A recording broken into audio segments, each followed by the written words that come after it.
আসসালামু আলাইকুম, স্বাগত বাংলা ভিশন সংবাদে। আপনাদের সাথে আছি সাদাত শাকির। শুরুতেই জানিয়ে দিচ্ছি বিআরবি কেবল সংবাদ শিরোনাম। খুলে দেওয়া হয়েছে মার্কেট, শপিং মল। স্বাস্থ্যবিধির বালাই নেই। পহেলা বৈশাখ থেকে কড়া লকডাউনের আভাস দিলেন ওবায়দুল কাদের। বাজার বিমুখ মানুষ, দফায় দফায় ভোজ্য তেলের দামে দিশেহারা ক্রেতারা। দাম কমাতে সাময়িক ভ্যাট কমানোর পরামর্শ বিশ্লেষকদের। মার্কিন প্রেসিডেন্ট বাইডেনের জলবায়ু সম্মেলনে দাওয়াত নিয়ে ঢাকায় জন ক্যারি। প্রধানমন্ত্রীর সাথে সাক্ষাৎ করেই চলে যাবেন।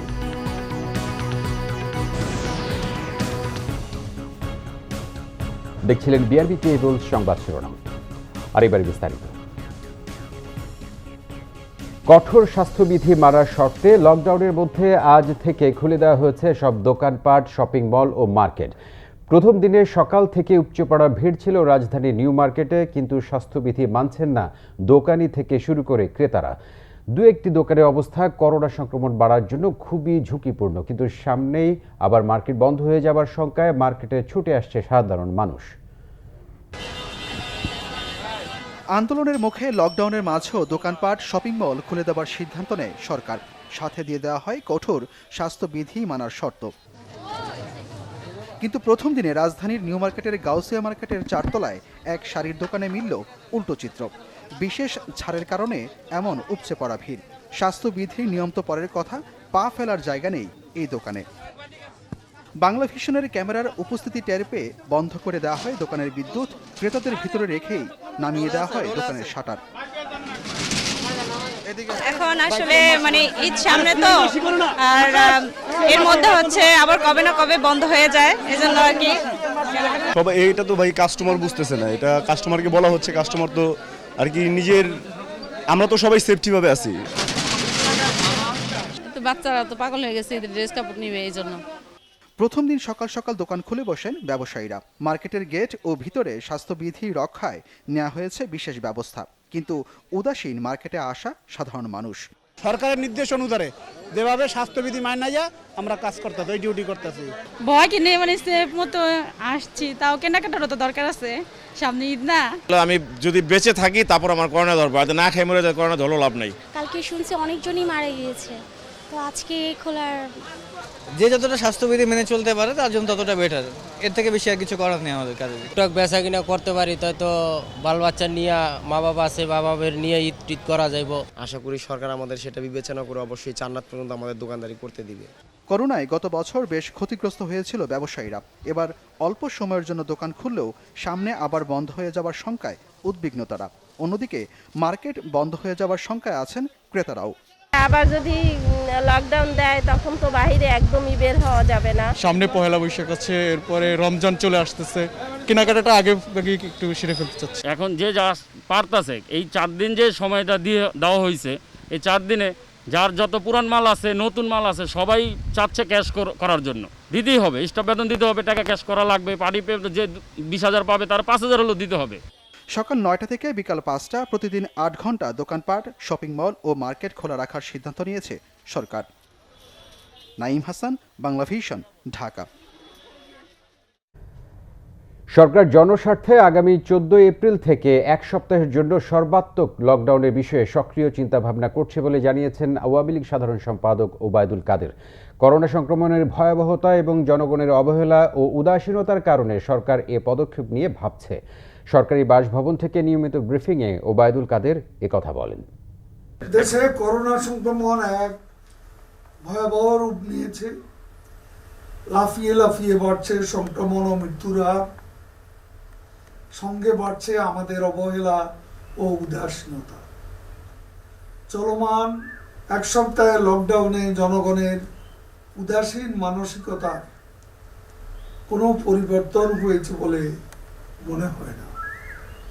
তাই সরকার জনস্বার্থে আগামী 14 এপ্রিল থেকে এক সপ্তাহের জন্য সর্বাত্মক লকডাউনের বিষয়ে সক্রিয় চিন্তা ভাবনা করছে।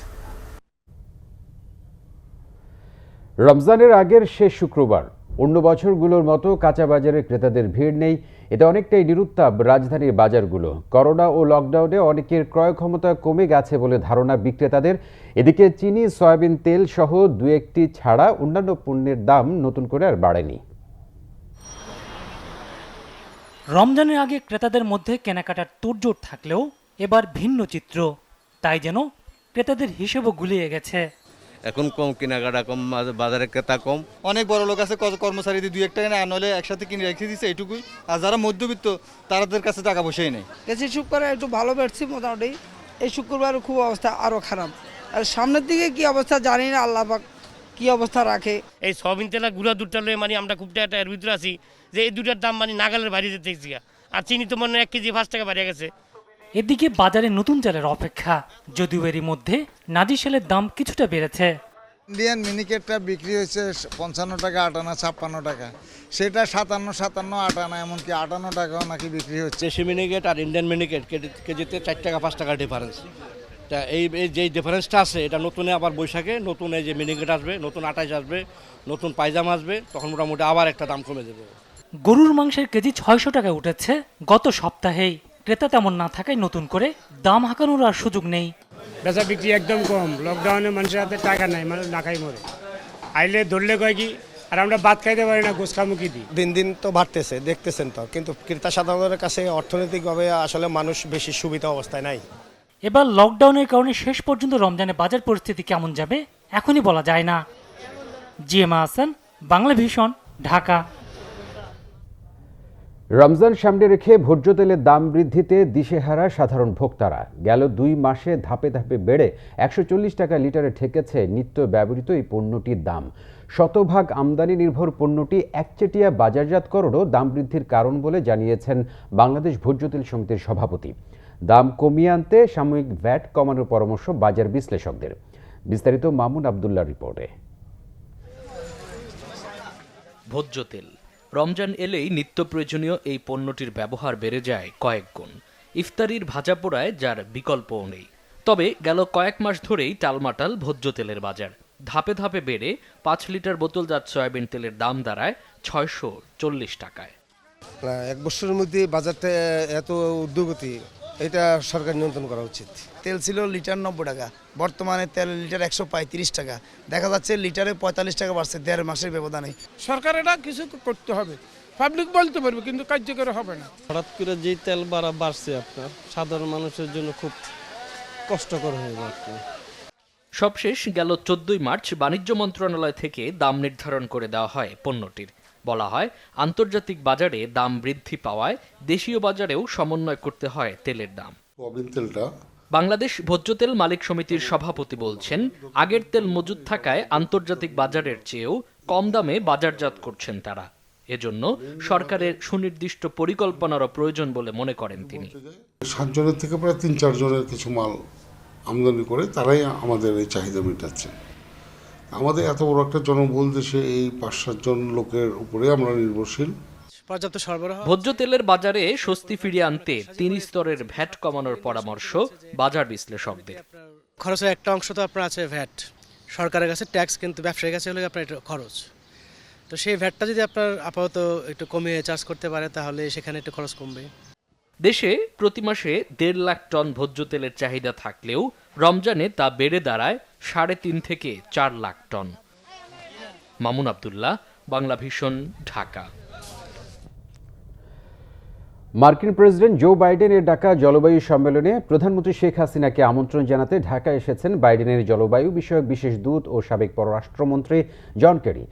11:30টার দিকে যুক্তরাষ্ট্রের একটি বিশেষ বিমানে দিল্লি থেকে কয়েক ঘন্টার জন্য ঢাকায় আসেন তিনি। হযরত শাহজালাল আন্তর্জাতিক বিমানবন্দরে পররাষ্ট্রমন্ত্রী ডক্টর এ কে আব্দুল মোমেন তাকে স্বাগত জানান। বিমানবন্দর থেকে সরাসরি রাষ্ট্রীয় অতিথি ভবন পদ্মায় পররাষ্ট্রমন্ত্রী ডক্টর এ কে আব্দুল মোমেনের সাথে বৈঠকে বসেন জন কেরি। দুপুর 2:15টায় বৈঠকের বিষয়ে পররাষ্ট্রমন্ত্রীর সাথে যৌথ সংবাদ সম্মেলন করবেন তিনি। বৈঠকে জলবায়ু, রোহিঙ্গা সহ দ্বিপক্ষীয় নানা ইস্যুতে আলোচনা হতে পারে। এরপর প্রধানমন্ত্রী শেখ হাসিনার সাথে সৌজন্য সাক্ষাৎ করবেন মার্কিন প্রেসিডেন্টের বিশেষ এই দূত। আগামী 22 এপ্রিল প্রেসিডেন্ট জো বাইডেন বিশ্ব নেতাদের নিয়ে জলবায়ু বিষয়ক সম্মেলনের আয়োজন করছেন। 40টি দেশের রাষ্ট্র বা সরকার প্রধানের অংশগ্রহণে ভার্চুয়ালি এই সম্মেলন অনুষ্ঠিত হবে। পটুয়াখালীর মহিপুরে অপহরণের 5.5 ঘন্টা পর এক কিশোরীকে উদ্ধার করেছে পুলিশ। ঘটনায় জড়িত অভিযোগে 6 জনের নাম উল্লেখ সহ আরও কয়েকজনের বিরুদ্ধে মামলা করেছেন উদ্ধার হওয়া কিশোরীর বাবা। জব্দ করা হয়েছে একটি প্রাইভেট কার। গতরাত 3:30টার দিকে অপহৃত ওই কিশোরীকে উদ্ধার করা হয়। মহিপুর থানার ভারপ্রাপ্ত কর্মকর্তা মোহাম্মদ মনিরুজ্জামান জানান, গতরাত 10টার দিকে একটি মোটরসাইকেল চালকের তথ্যের ভিত্তিতে রাতভর অভিযান চালিয়ে 15 বছরের ওই কিশোরীকে উদ্ধার করেন তারা। জব্দ করা হয় অপহরণের কাজে ব্যবহৃত প্রাইভেট কারটি। এই ঘটনায় গত রাতে এই কিশোরীর বাবা 6 জনের নাম উল্লেখ সহ আরও কয়েকজনকে আসামি করে মামলা করেছেন।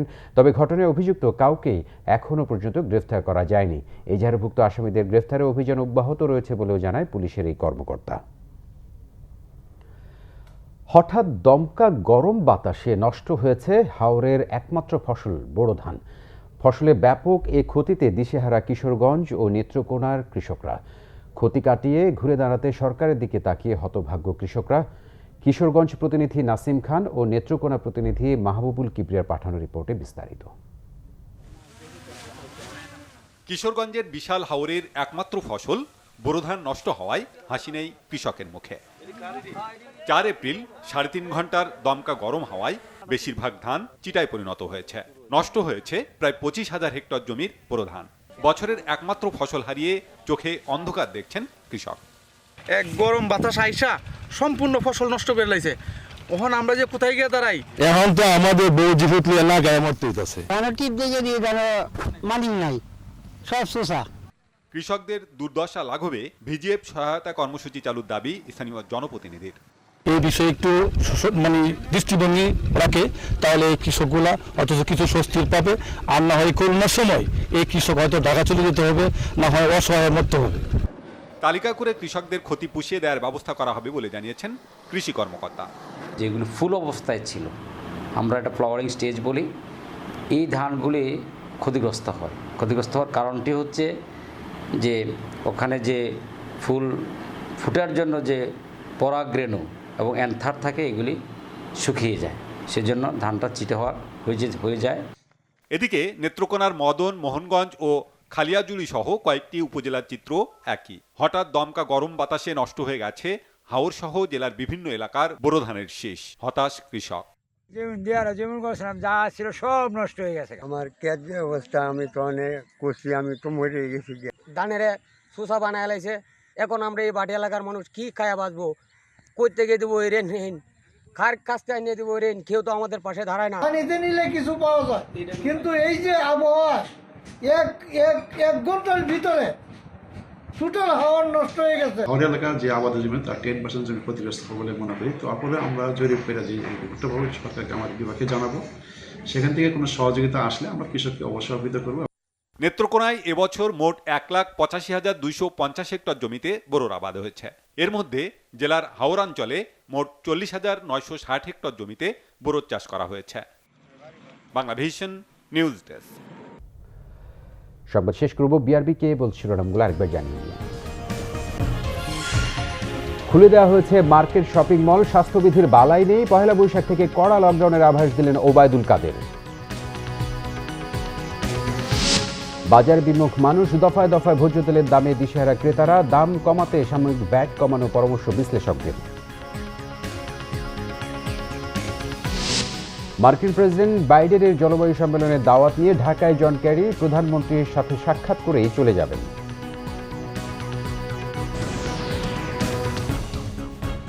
প্রিয় দর্শক, এই ছিল এখনকার মতো। পরের সংবাদ বিকেল 4টায়। এর আগে 3টায় রয়েছে নিউজ টপ 10 দেখার আমন্ত্রণ রইল। এছাড়া বাংলাভিশন সংবাদ ও সংবাদ সংশ্লিষ্ট অনুষ্ঠান দেখতে ভিজিট করুন www.banglavision.tv ও facebook.com/banglavision এবং সাবস্ক্রাইব করুন youtube.com/banglavision news।